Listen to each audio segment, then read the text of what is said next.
विद्यार्थी मित्रांनो नमस्कार. परीसघर अकॅडमी या यूट्यूब चॅनलवर आपले पुन्हा एकदा स्वागत आहे. या व्हिडिओमध्ये आपण मराठी व्याकरण, बुद्धिमत्ता मापन आणि अंकगणित यावरील मिश्र उदाहरणे पाहणार आहोत. चला तर व्हिडिओला सुरुवात करूया. 21,025चे वर्गमूळ किती? संख्या आहे 21,025. अशी संख्या जर असेल म्हणजे शेवटी जर 25 अंक असेल तर या संख्येचे 2 गट पाडा. 25चा एक गट आणि उरलेल्या अंकांचा एक गट. या 25चे वर्गमूळ आहे 5, ते इथे लिहा. आणि ही जी अलीकडील संख्या आहे म्हणजे 210, या 210च्या अलीकडील पूर्ण वर्ग संख्या घ्या आणि तिचं वर्गमूळ घ्या. 210च्या अलीकडील पूर्ण वर्ग संख्या आहे 196 आणि 196चं वर्गमूळ आहे 14, म्हणून आपले उत्तर येणार 145. पर्याय क्रमांक 2. पुढील प्रश्न, 2.5चे 20% किती? 2.5चे 20% म्हणजे 2.5 गुणिले 20/100. भाग लागेल, हा शून्य गेला, हा शून्य गेला. 2.5 गुणिले 2, 2.5चे दुप्पट आहे 5/10. छेदामध्ये एकावर एकच शून्य आहे, म्हणून अंशामध्ये जी संख्या आहे तिच्या उजवीकडून एक अंक मोजून त्याच्या अलीकडे दशांश येणार आणि इथे शून्य येणार. उत्तर येईल पर्याय क्रमांक 1, 0.5. पुढील प्रश्न, आकाशला एका शर्टवर 20% सूट मिळाल्यानंतर त्याला तो शर्ट 800 रुपयाला पडतो, तर त्या शर्टची मूळ किंमत किती? सूट मिळालेली आहे 20%, म्हणजे त्याने 80% रक्कम पे केलेली आहे. 80% रक्कम म्हणजे 800 रुपये होतात. तर 100% रक्कम म्हणजे किती होईल? इथे पहा, 80% म्हणजे 800 आहे. 8% जर केले तर याचा एक शून्य कमी करा, 80 रुपये होतील. म्हणजे जेवढे टक्के आहेत त्याला गुणिले 10 करा. पण इथे 100%साठी याला गुणिले 10 जर केले आपण, तर 100 गुणिले 10 होतात 1000. उत्तर येईल पर्याय क्रमांक 2. इथे आपल्याला 4 अक्षरगट दिलेले आहेत आणि यामधील विसंगत गट ओळखायचा आहे. पहिले जे 3 अक्षर गट आहे यामध्ये काय साम्य आहे? तर दिलेल्या अक्षर गटातील प्रत्येक जवळच्या अक्षरामध्ये 5-5 अक्षरांचे अल्फाबेटिकल ऑर्डरप्रमाणे अंतर आहे.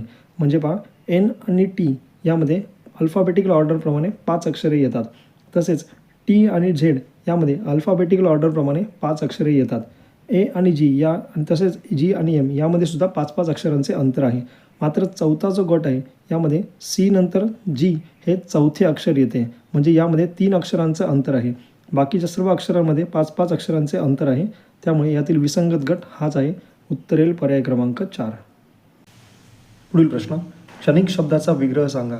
याचे उत्तर आहे पर्याय क्रमांक 1, क्षण अधिक 1. कारण इथे न मध्ये अ हा स्वर आहे आणि त्याच्या पुढे 1 मधील ए हा स्वर आहे. स्वरसंधीतील तिसरा नियम वृद्धादेश यानुसार अ किंवा आ या स्वरांपुढे ए किंवा ऐ हे स्वर आल्यास जवळ येणाऱ्या त्या दोन्ही स्वरांऐवजी ऐ हा स्वर येतो आणि संधी होते. म्हणून न मध्ये ऐ हा मिसळून नै तयार होणार आणि क्षणिक हा शब्द अशा प्रकारे तयार झालेला आहे.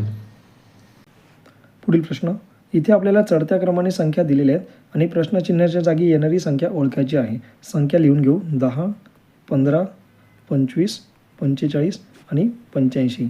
संख्या चढत्या क्रमाने, त्यामुळे फरक पाहूया. 10 आणि 15 यामध्ये 5चा फरक आहे. 15 आणि 25 यामध्ये 10चा फरक आहे. 25 आणि 45 यामध्ये 20चा फरक आहे आणि या दोन संख्यांमध्ये 40चा फरक आहे. म्हणजे फरक दुपटीने वाढत चाललेला आहे. 5 दुणे 10, 10 दुणे 20, 20 दुणे 40, म्हणून 40ची दुप्पट 80चा फरक असला पाहिजे. म्हणून 85 आणि 80 यांची बेरीज केली तर उत्तर मिळेल 165. पर्याय क्रमांक 2 हे याचे उत्तर. माझ्या घरी मी पूर्वेकडे तोंड करून उभा आहे. पूर्वेकडे म्हणजे ही झाली पश्चिम, ही झाली पूर्व, ही झाली उत्तर आणि ही झाली दक्षिण. पूर्वेकडे तोंड करून उभा आहे म्हणजे समजा हे जर घर असेल तर या दिशेला तोंड करून उभा आहे. नंतर डावीकडे वळून 10 मीटर गेलो. डावीकडे म्हणजे उत्तरेकडे 10 मीटर गेलो. नंतर उजवीकडे वळून 5 मीटर गेलो, म्हणजे आता इथे पुन्हा पूर्व दिशेला 5 मीटर गेलो. नंतर 5 मीटर दक्षिणेकडे गेलो, म्हणजे इथे खाली 5 मीटर गेलो. नंतर तेथून 5 मीटर पश्चिमेकडे गेलो. पश्चिमेकडे म्हणजे पुन्हा इथे 5 मीटर चालत गेलो. तर मी माझ्या घराच्या कोणत्या दिशेला आहे? हे घर आहे आणि या घराच्या इथे आपण आलेलो आहोत, म्हणजे या घराच्या उत्तर दिशेला आपण गेलेलो आहे, म्हणून याचं उत्तर येईल पर्याय क्रमांक 3.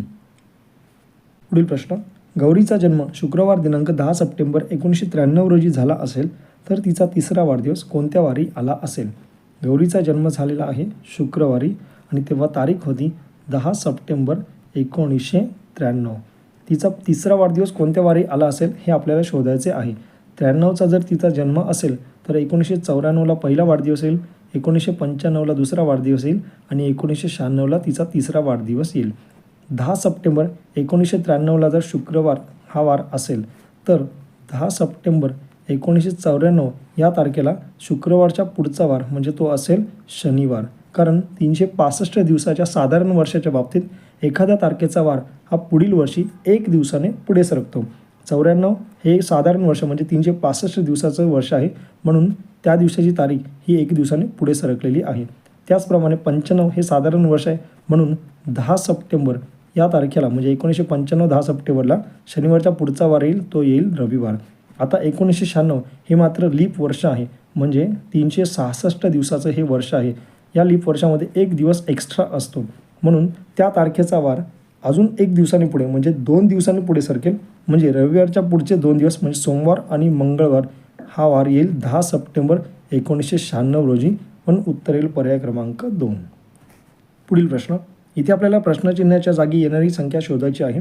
इथे पॅटर्न कसा आहे तर क्रमाने येणाऱ्या संख्येच्या घनामधून त्याचा वर्ग वजा केला तर आपल्याला जो फरक मिळेल तो फरक इथे देण्यात आलेला आहे. म्हणजे पहा, एकाचा घन आहे 1, त्यातून त्याचा वर्ग 1 जर वजा केला तर आपल्याला 0 ही संख्या मिळते. 1च्या पुढची संख्या आहे 2, 2चा घन आहे 8 आणि 2चा वर्ग आहे 4. या घनामधून वर्ग जर वजा केला तर 4 ही संख्या आपल्याला मिळते. 2च्या पुढची संख्या आहे 3, 3चा घन आहे 27. या 27मधून 3चा वर्ग 9 जर वजा केला तर आपल्याला पुढची संख्या 18 मिळते. म्हणून 3च्या पुढची संख्या 4, या 4चा घन आहे 64. यामधून याचा वर्ग 16 जर वजा केला तर आपल्याला पुढची संख्या मिळेल 48, म्हणून उत्तर येईल पर्याय क्रमांक 4. पुढील प्रश्न. मनुष्य शब्दाचे भाववाचक नाम कोणते?